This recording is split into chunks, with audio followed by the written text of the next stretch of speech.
Welcome again in my class student.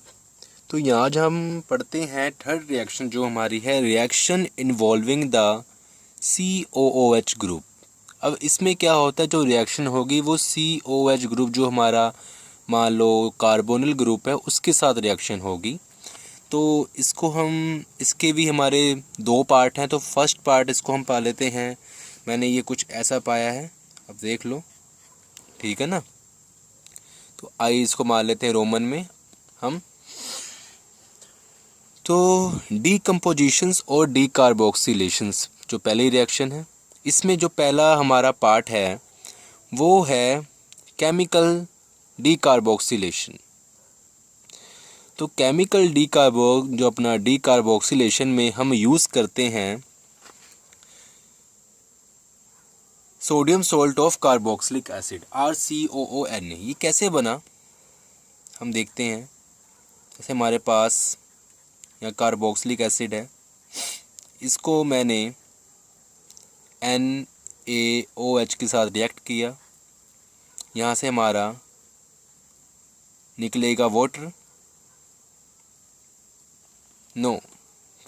हाँ, तो यहाँ से हमारा निकलेगा स्टूडेंट वाटर, यहाँ से OH और यहाँ से H, और ये जब निकलेगा और यहाँ पर Na अटैच हो जाएगा तो ये बन जाएगा हमारा sodium salt of carboxylic acid. उसके बाद हमने क्या देखना है स्टूडेंट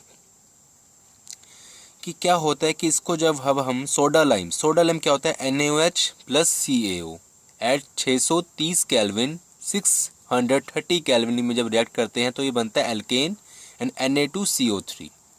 ठीक है, ये है हमारा सोडियम कार्बोनेट, हमने जो पीछे पढ़ा है। अब यहाँ पर क्या हमारा NaOH एंड CO3 को हम जो NaOH and CaO calcium oxide को हम क्यों बोलते हैं सोडा लाइम। तो जो NaOH है इसका जो फुल नेम है वो है कॉस्टिक सोडा एंड CaO का जो फुल नेम है वो है क्विक लाइम। तो हम कॉस्टिक सोडा में से हमने जो चूज़ किया वो है सोडा और यहाँ पर हमने चूज़ किया लाइम, तो सोडा लाइम कहते हैं। और आप कह सकते हो कि यहाँ पर हमारा जो रिएक्शन हो रहा है, अब वह पहले हम मैकेनिज़्म देखते हैं, चलो ठीक है, उसके बाद हम बात करते हैं ये CaO क्यों यूज़ किया गया। मैकेनिज़्म में क्या है कि हमने कुछ sodium salt of the carboxylic acid लिया।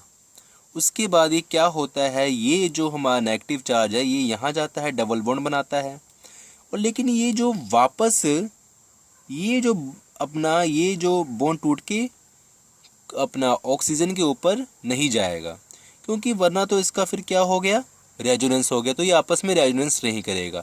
ये क्या करेगा, ये जो सिग्मा बॉन्ड है ये तोड़ेगा, और ये तोड़ने के लिए आराम से तो टूटेगा नहीं, इसलिए हमें थोड़ी हीट चाहिए। जब ये टूटेगा और यहाँ से ये Na निकलेगा, Na पॉजिटिव, ये दोनों अटैच करके R नेगेटिव Na पॉजिटिव बनाएंगे, RNA बनाएंगे। और यहाँ से जब ये बॉन्ड बनेगा तो ये C डबल बॉन्ड हो और इसको हम बोलते हैं कार्बन डाइऑक्साइड बनेगा। उसके बाद क्या होगा, R जो नेगेटिव Na पॉजिटिव है ये हमारा, इसका हम करते हैं एसिडिफिकेशन, और ये वाटर में हम इसका एसिडिफिकेशन करेंगे और इसके साथ क्या बनाएंगे, एक जो वाटर का जो हमारा H है OH, जैसे वाटर ये होता है ना H और OH, तो H यहाँ लग जाएगा Na को रिप्लेस करके और NaOH हमारा बाहर निकल जाएगा और यहाँ से हमें मिल जाएगा एल्केन। तो हमारा ये फर्स्ट रिएक्शन कंप्लीट हुआ। सेकंड रिएक्शन देखते हैं हम। अब स्टूडेंट हम देखते हैं इसके साथ की एक रिएक्शन है इसी सीरीज़ की, डीकार्बोक्सिलेशन की रिएक्शन है। इसमें हम क्या करते हैं, इसमें हम यूज़ करते हैं बीटा कार्बोनिल कार्बोक्सिलिक एसिड। मतलब ये कार्बोक्सिलिक एसिड है हमारा ये पोर्शन पूरा, ठीक है, और ये अल्फ़ा कार्बन है कार्बोक्सिलिक एसिड का, और इसके रिस्पेक्ट में देखें कार्बोक्सिलिक एसिड के तो ये बीटा कार्बन है। इसमें क्या होता है कि हमारा ये वाला जो बॉन्ड है ये यहाँ से ब्रेक करता है, ठीक है ना। इसको जब हम पहले बताते हैं कि थोड़ा हम इसको जब हीट करते हैं, हम हीट करेंगे तो आगे हम क्या बनता है, ये वाला जो बॉन्ड है ये हमारा यहाँ से ब्रेक होता है। जब ये बॉन्ड ब्रेक होगा इसके ऊपर क्या आ जाएगा हमारा नेगेटिव चार्ज, मतलब इलेक्ट्रॉन बढ़ जाएंगे। जो ये इलेक्ट्रॉन हैं इस हाइड्रोजन को अपनी तरफ अट्रैक्ट करेगा, और जो ये हाइड्रोजन को अट्रैक्ट करेगा तो ये वाला बॉन्ड टूट जाएगा और ये कुछ ऐसा हो जाएगा, और ये कुछ जब ऐसा होगा और तो यहाँ डबल बॉन्ड आ जाएगा, और ये डबल बॉन्ड, ये बॉन्ड टूट के इधर गया, यहाँ डबल बॉन्ड आ गया। अब ये बॉन्ड क्या होगा, कार्बन के यहाँ पर 1 2 3 4 5, जब ये बॉन्ड बन जाएगा तो 5 बॉन्ड हो जाएंगे, जो कि इम्पॉसिबल है, तो ये वाला बॉन्ड भी टूट जाएगा। मतलब ये एक काफ़ी अच्छा पैटर्न सा बन गया, आपको रिएक्शन मतलब याद रखने में आसानी होगी। अब हम क्या करते हैं, इसको हम देखते हैं आगे। आर, यहाँ से मैंने बॉन्ड ऊपर लिया था तो ये बन जाएगा ऐसा ओ, और यहाँ से मैंने ओ के साथ इसको अटैच किया था एच, और यहाँ पर ये डबल बॉन्ड आया था। ठीक है, उसके बाद प्लस यहाँ से ये बॉन्ड टूटा था, एच ले गया तो यहाँ डबल बॉन्ड बन गया था।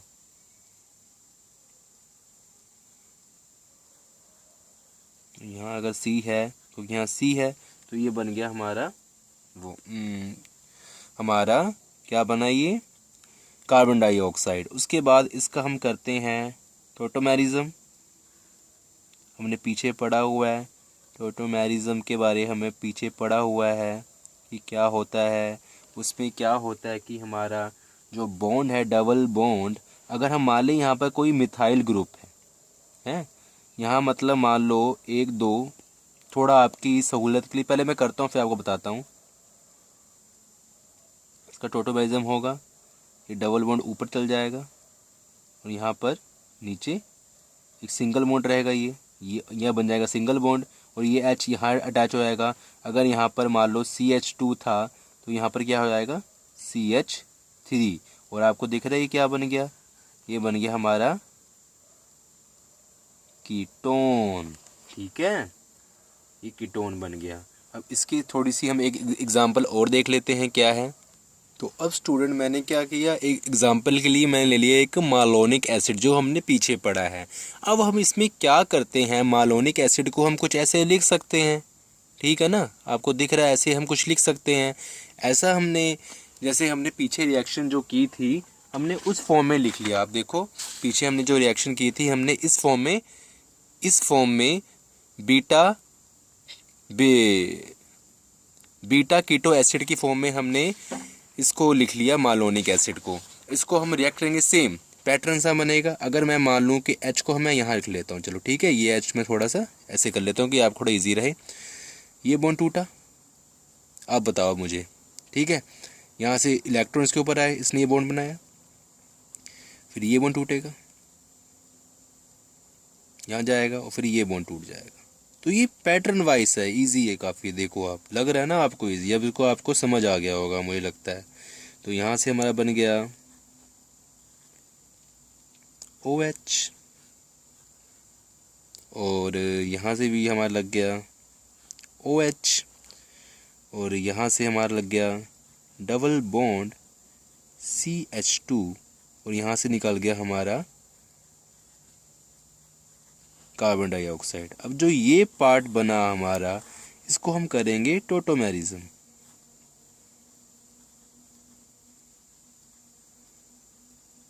टोटोमेरिज्म करेंगे तो ये क्या बनेगा, आप देखते हैं। यहाँ मैं कर लेता हूँ इस पार्ट का बॉन्ड, जहाँ बॉन्ड डबल है वहाँ सिंगल बॉन्ड हो जाएगा, और जहाँ पर सिंगल है वहाँ डबल बॉन्ड हो गया, प्रोटॉन ट्रांसफ़र होगा, यहाँ CH3 हो जाएगा। तो ये आपको दिख रहा है क्या बन गया, कार्बोक्सिलिक एसिड। ठीक है, अब हम करते हैं आगे। तो स्टूडेंट अब हम देखते हैं नेक्स्ट बी जो रिएक्शन हमारी इलेक्ट्रोलिसिस डीकार्बोक्सिलेशंस। तो इसको हम आम तौर पे क्या बोलते हैं, कोल्प्स रिएक्शन, जो आपने +2 में मतलब इसको आपने पढ़ा होगा। तो हम देखते हैं क्या होता है उसमें, हम जो sodium salt of carboxylic acid है वो लेते हैं 2 मोल, और 2 मोल ऑफ पानी का लेते हैं, वाटर का, उसका इलेक्ट्रोलिसिस करते हैं, और हमारा क्या बनता है, एल्केन, कार्बन डाइऑक्साइड निकलती गैस और H2 गैस निकलती है, और सोडियम हाइड्रोक्साइड। तो इसका अब हम वो देखते हैं मैकेनिज़्म क्या है। तो स्टूडेंट, जो हमारा मैकेनिज़्म है ये क्या है, इलेक्ट्रोलिसिस रिएक्शन है हमारी। ये जो रिएक्शन हमारी है ये हमारी है इलेक्ट्रोलिसिस रिएक्शन। तो इसका जो मैकेनिज्म में दो पार्ट होंगे, एक तो होगा एनोड और एक कैथोड। एनोड क्या होता है, जिसके ऊपर इलेक्ट्रॉन चार्ज ज़्यादा हो, ठीक है ना, मतलब जिसके ऊपर इलेक्ट्रॉन ज़्यादा हो, जो लूज़ करे इलेक्ट्रॉन को, ज़्यादा होगा तभी तो लूज़ करेगा ना, जब उसके पास है ही नहीं, अगर उसके पास तो क्या लूज़ करेगा, तो ज़्यादा होगा तभी लूज़ करेगा। तो वो क्या होते हैं, जो हमारा इलेक्ट्रॉन लूज़ करता है उसको हम बोलते हैं ऑक्सीडेशन, ऑक्सीडेशन रिएक्शन। तो हम देखते हैं यहाँ पर। तो स्टूडेंट यहाँ देखो हमने एक ले लिया, ठीक है, कार्बोकेटायन जैसा हमने कुछ ले लिया यहाँ पर, कार्बोकेटायन कार्बोक्सिलेट आयन। तो यहाँ से हमने एक इलेक्ट्रॉन लूज़ किया, एक इलेक्ट्रॉन लूज़ करना है, सिर्फ ओनली वन, एक इलेक्ट्रॉन लूज़ करेंगे, यहाँ पर आ गया एक फ्री इलेक्ट्रॉन। अब ये स्टेट होती है बहुत अनस्टेबल होती है, ये चाहेगा कि यहाँ पर भी कोई, इस साइड भी कोई, यहाँ पर कार्बन के नीचे कार्बन के पास भी कोई एक इलेक्ट्रॉन फ्री, तो हम दोनों पेयरिंग कर ले और हम एक बॉन्ड बना लें कि हम स्टेबल हो जाएं। तो ये यही करेगा। तो अभी क्या है, क्या करेगा, यहाँ से ये जो बॉन्ड है इसको ये ब्रेक करेगा। जब ये बॉन्ड ब्रेक करेगा तो इसको भी, उसके बाद क्या बनता है आप देखो पहले यहाँ पर, उसके बाद ये बनता है, ठीक है, और क्या बनता है, C double bond O, C double bond O. ये जो आर बना उसके ऊपर जो फ्री इलेक्ट्रॉन है, हमने क्या है 2 मोल लिए हैं, ठीक है ना, sodium salt of carboxylic acid के। तो दूसरे साथ भी ऐसा होगा, ये हमारा जो दूसरा आएगा आर, उसके साथ ये रिएक्ट करेगा और ये बना देगा हमारा एल्केन, ठीक है। ये हमारा पार्ट हो गया। अब हम करते हैं सेकंड पार्ट, जो हमारा है कैथोड। तो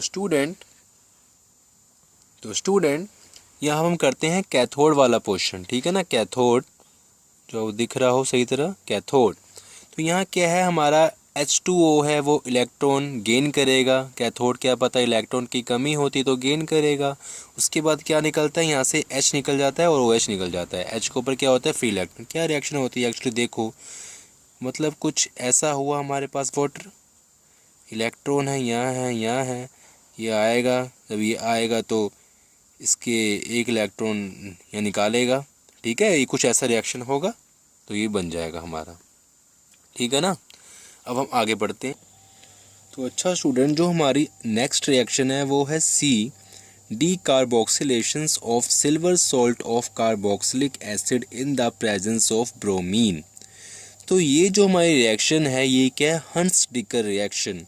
इसमें हम क्या लेते हैं, जो सिल्वर सॉल्ट लेते हैं कार्बोक्सिलिक एसिड का, और उसको ब्रोमीन के साथ रिएक्ट करते हैं in the presence of CCl4 reflux. तो ये हमारा बनता है मिथाइल ब्रोमीन या एल्काइल ब्रोमीन कह लो, और silver bromide and gas CO2। या फिर अगर हम बेंजीन के साथ करें तो उसमें भी सेम प्रोसेस होता है। इसका मैकेनिज्म देखते हैं कैसा है। RC डबल बॉन्ड OOAG जो हमारा है silver salt of carboxylic acid, इसको हम ब्रोमीन के साथ रिएक्ट करते हैं, कुछ ऐसा बनता है। ये सिल्वर सॉल्ट रिप्लेस होगा, एक ब्रोमीन लग जाएगा और यहाँ से AgBr निकल जाएगा। अब इस जो हमारा प्रोडक्ट बना है, ये प्रोडक्ट इसको हम अब रिएक्ट करते हैं। एक्चुअली क्या है कि ये जो हमारा प्रोडक्ट है ये हमारा बहुत ही ज़्यादा अनस्टेबल प्रोडक्ट है, क्योंकि यहाँ पर इस ऑक्सीजन के ऊपर भी इलेक्ट्रॉन है और इस ब्रोमीन के ऊपर भी इलेक्ट्रॉन है, जिसके वजह से ये एक दूसरे को रिपेल करते हैं। तो रिपेल करने की वजह से ये बहुत अनस्टेबल है। तो ये हमारा जो कार्बन टेट्रा क्लोराइड है उसकी प्रेजेंस में इसको जब हम हीट करते हैं तो क्या बनता है हमारा, RC double bond O free electron और ब्रोमीन फ्री इलेक्ट्रॉन। फिर इस पोर्शन को जो हमारा बना है फ्री इलेक्ट्रॉन वाला, इसको क्या होता है कि यहाँ से जो हमारा ये बॉन्ड है, मान लो कि ये यहाँ से जो इलेक्ट्रॉन है ये इसके ऊपर आएगा और यहाँ बॉन्ड बनाएगा, ठीक है, ऑक्सीजन का। ये दोबारा मतलब वो नहीं बनेगा कि मैंने पीछे आपको बताया कि यहाँ पर रेजोनेंस नहीं होगा। तो ये अब क्या करेगा, जब ये ऐसा बन गया तो आप ये समझ सकते हो जैसे ये चीज़ बना, ठीक है। अब ये क्या कहेगा कि अगर कार्बन के पास भी अगर एक फ्री इलेक्ट्रॉन हो जाए तो ये फ्री इलेक्ट्रॉन और कार्बन के पास जो फ्री इलेक्ट्रॉन है वो आपस में पेयरिंग करके एक बॉन्ड बना लें जिसकी वजह से स्टेबल हो जाए। तो अब क्या करेगा, ये करने के लिए ये सिग्मा बॉन्ड है ये तोड़ेगा और यहाँ से एक इलेक्ट्रॉन फ्री ले लेगा जिसकी वजह से फ्री इलेक्ट्रॉन और कार्बन के पास ही अपना फ्री इलेक्ट्रॉन आ जाएगा और ये C++ कार्बन डाइऑक्साइड बना लेगा और यहाँ से एक R फ्री इलेक्ट्रॉन बाहर निकल जाएगा। और ये फिर ये R फ्री इलेक्ट्रॉन जो ये बाहर निकला है ये फिर दोबारा RC++O Br के साथ रिएक्ट करेगा। यहाँ से ये बहुत अनस्टेबल है, यहाँ से ये Br के साथ रिएक्ट कर लेगा, RBr बना देगा और RC++O नेगेटिव बना देगा। तो अच्छा स्टूडेंट्स, यहाँ पर हमारा एक नवा चीज़ आया रिफ्लक्स। तो रिफ्लक्स का मतलब मैं आपको आगे बताऊंगा, ठीक है। अगर आगे हम पढ़ते हैं फिर वहाँ पर हमारे साथ एक इसके जैसी कोई स्पीसीज आएगी तो हम उस टाइम पे आपको बताऊंगा रिफ्लक्स का मतलब क्या है, ठीक है। हम देखते हैं आगे। तो स्टूडेंट यहाँ पर अब जो नेक्स्ट रिएक्शन है, जो डी रिएक्शन है, वो है decomposition of calcium salt of fatty acids. अब ये जो हमारा होता है फैटी एसिड होता है, हमें पता है जो फैटी एसिड क्या होता है, एक एस्टर की चेन होती है। अब वहाँ पर कभी कैल्शियम लग जाता है जो एक्टिव मेटल है, कोई कभी वहाँ पर सोडियम लग जाता है, तो ऐसा कुछ होता है। तो ये हमने ले लिया कैल्शियम कार्बोक्सिलेट, यही है हमारा calcium salt of fatty acid. और इसको ये क्या होता है, ड्राई डिस्टाइलेशंस। अब मैंने पीछे जो मैंने बताया था कि रिफ्लक्स क्या होता है और डिस्टिलेशन क्या होता है, तो पहले ये कर्व बताता हूँ। ये क्या होता है हमारा C++O निकल जाएगा यहाँ से, ठीक है। जो मैंने ग्रीन पार्ट पोर्शन किया इतना पार्ट निकल गया और यहाँ बन गया हमारा कीटोन एंड CaCO3 और कैल्शियम कार्बोक्सिलेट बन गया। अगर ऐसे ही जैसे मैंने यहाँ कैल्शियम कार्बोक्सिलेट मैंने यहाँ यूज़ किया था, अगर मैं कैल्शियम फॉर्मेट यूज़ करूँ, ठीक है, तो यहाँ HH होगा, सेम होगा प्रोसेस पूरा और यहाँ बनेगा फॉर्मेल्डिहाइड। सिमिलरली जो नेक्स्ट रिएक्शन है हमारी उसमें भी यही है। उसमें क्या होगा, ठीक है, अगर आपको दिख रहा हो साफ, हाँ, तो उसमें भी क्या होगा कि हम एक ले लेते हैं कैल्शियम कार्बोक्सिलेट और दूसरा ले लेते हैं कैल्शियम फॉर्मेट। इसमें क्या होगा, वही पोर्शन निकलेगा और ऐसा कुछ बन जाएगा। इसमें 2 CaCO3, एक CaCO3 यहाँ से निकला, एक यहाँ से निकला और ये 2 R है तो 2 R, C++O भी 2 है तो C++O भी 2 हो गए और HH भी 2 है तो HH भी 2 हो गए, ये बन गया एल्डिहाइड। तो आपको मैं बताने वाला था कि मैंने पीछे बताया था और अभी बताया कि रिफ्लक्स क्या है और यहाँ पर आ गया डिस्टाइलेशंस क्या है, डिस्टाइलेशंस क्या है, शन क्या है। तो मैं रिफ्लक्स की बात करूं और डिस्टिलेशन की बात करूं तो ये क्या होता है, पहले मैं बात करता हूं डिस्टिल, ठीक है, डिस्टिलेशन की बात करता हूं। जैसे हमारे पास मान लो एक कंटेनर है, एक बीकर है, एक कंटेनर मान लो, इसमें काफ़ी वाटर है, मैंने इसको बॉईल किया, ठीक है, मैंने इसको बॉईल किया। बॉईल करने पे क्या होगा, इसके जो वेपर्स बनेंगे वो वेपर्स को जो डिस्टिलेशन में क्या होता है, इसको कंडेंस करके मतलब इकट्ठा करके जो वेपर्स बनेंगे, यहाँ से निकल रहे वेपर्स, उसको हम एक दूसरे जो हमारा कंटेनर उसमें हम इसको डिपॉजिट कर लेंगे। मतलब इसको मैंने बॉईल किया या इसको गर्म किया, इसके जो वेपर्स बने उसको मैंने कंडेंस कर लिया, इकट्ठा कर लिया और उसके दूसरे जो बर्तन है, जो दूसरा जो हमारा वह कंटेनर है उसमें इकट्ठा कर लिया। इसमें क्या होता है, रिफ्लक्स में सेम प्रोसेस है, वाटर है या कुछ और मतलब लिक्विड है, उसको मैंने गरम किया, यहाँ से वेपर्स बने और वेपर्स को मैंने कंडेंस कर लिया मतलब इकट्ठा कर लिया। अब इस प्रोसेस में क्या करता हूँ मैं, उसी में दोबारा उसी जो कंटेनर है उसमें मैं वापस डाल देता हूँ जो हमारा वेपर्स बनता है। इसमें मैंने क्या किया था, दूसरे में डाल दिया था, इसमें मैं क्या करता हूँ जो हमारा बना है ना वेपर्स उसी में वापस मैं डाल देता हूँ। तो ये हो गया हमारा रिफ्लक्स। तो अच्छा स्टूडेंट तो हम आगे करते हैं। तो अच्छा स्टूडेंट, तो हमने क्या देखा था कि जो मैंने पहली रिएक्शन कराई थी वो क्या थी, फर्स्ट रिएक्शन। अभी सारी जो चल रही थी फर्स्ट रिएक्शन थी। अब हमारी जो आ गई है सेकंड रिएक्शन, तो वो होती है रिडक्शन।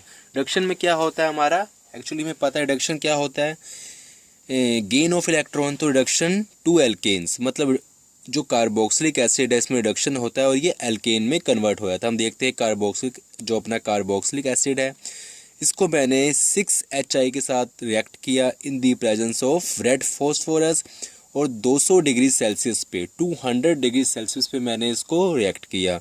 ये क्या बनेगा, हमारा एल्केन बन जाएगा, 2H2O बन जाएगा वाटर एंड 3I2 बन जाएगा। ठीक है ना।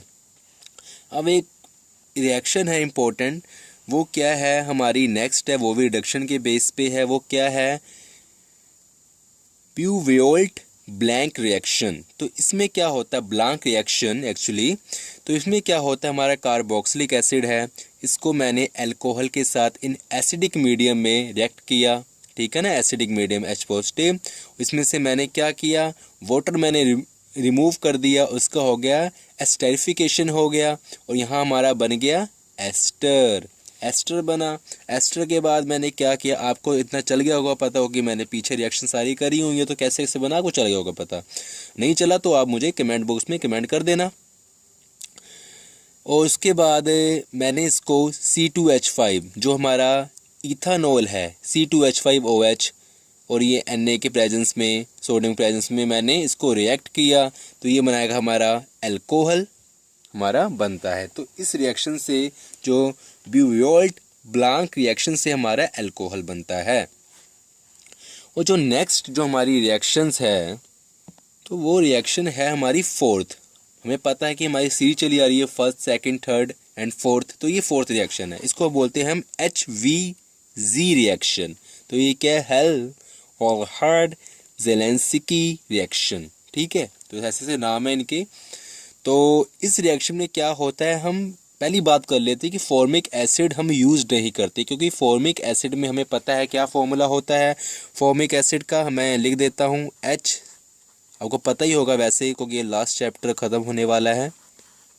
ठीक है, ये फॉर्मूला होता है। तो इसमें हमारे पास कोई भी मतलब एक अल्काइल ग्रुप कोई प्रेजेंट नहीं है। ठीक है ना, तो यहाँ क्योंकि एसिडिक एसिड में यहाँ अल्काइल ग्रुप प्रेजेंट होता है, तो ये रिएक्शन हमारी होती है अल्कोहल।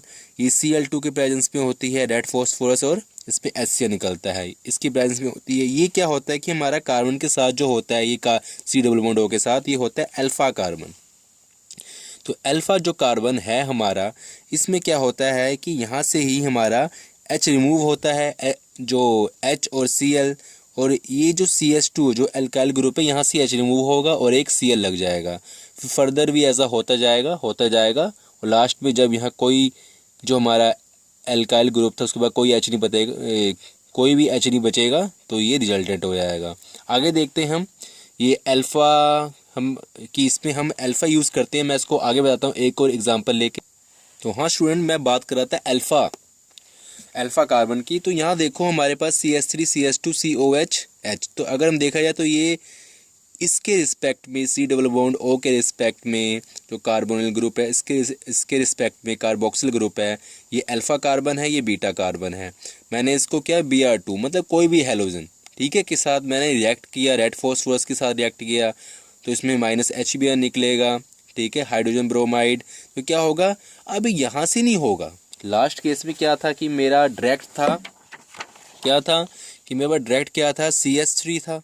ठीक है, तो ये अल्फा ही था, तो मैंने यहाँ से रिमूव किया। अब इस केस में क्या है कि मेरा जो हाइड्रोजन रिमूव होगा वो बीटा कार्बन से नहीं रिमूव होगा, बीटा जो अल्काइल ग्रुप है या बीटा कार्बन से नहीं रिमूव होगा, ये अल्फा कार्बन से रिमूव होगा। इसकी कंडीशन है। तो ये अल्फा से रिमूव हुआ, देखो आप यहाँ पर CHBr, फिर रिमूव हुआ अल्फा अल्फा डाइब्रोमो, फिर है प्रोपायोनिक एसिड। अब है, हमने यह देखा कि हमने सब रिएक्शन किया, तो ये जो ये रेड फॉस्फोरस हमारा यूज़ हो रहा है, इसका यूज़ क्यों हो रहा है हम देखते हैं, क्यों यूज़ करते हैं। तो फंक्शन ऑफ रेड फॉस्फोरस, ठीक है, तो पहले क्या है, रेड फॉस्फोरस रिएक्ट करता है Br2 के साथ और बनाता है PBr3। फिर हम क्या करते हैं, जो कार्बोक्सिलिक एसिड को PBr3 के साथ रिएक्ट करते हैं और हम बनाते हैं ये product CH3 CH2 C double bond O Br। ठीक है, उसके बाद इस Br को इसका करते हैं, टोटोमेरिज्म करते हैं और कुछ ऐसा प्रोडक्ट बनता है हमारा, बॉन्ड इधर आ जाता है और ये H इधर चला जाता है। उसके बाद हम क्या करते हैं, CH3 इसको फिर Br2 के साथ रिएक्ट करते हैं और एक Br हमारा आराम से लग जाता है यहाँ पर, और C double bond O Br, CH3 CH2COH, तो हमारा ये प्रोडक्ट निकलेगा। उसके बाद इस पोर्शन को हम जो बना है, ये वाला पोर्शन हमारा, सिर्फ इसको हम रिएक्ट करते हैं दोबारा, किसके साथ रिएक्ट करते हैं, इसके साथ रिएक्ट करा तो ये बन गया ये प्रोडक्ट। ठीक है, तो ये हमारा बन जाता है। तो आप अभी देखना कि ये मैंने क्यों किया, क्योंकि ये रिएक्शन करने से यहाँ तक जो मैं पहुँचा, मान लो Br2, हाँ, यहाँ तक मैं जो पहुँचा, ठीक है ना, ये जो मैंने बनाया है ये सब करके, तो इसमें Br2 जो ब्रोमीन है अटैच करना इजीली होता है एज़ कम्पेयर टू सिंपल जो कार्बोक्सिलिक एसिड है। तो मैंने ये सब कुछ किया।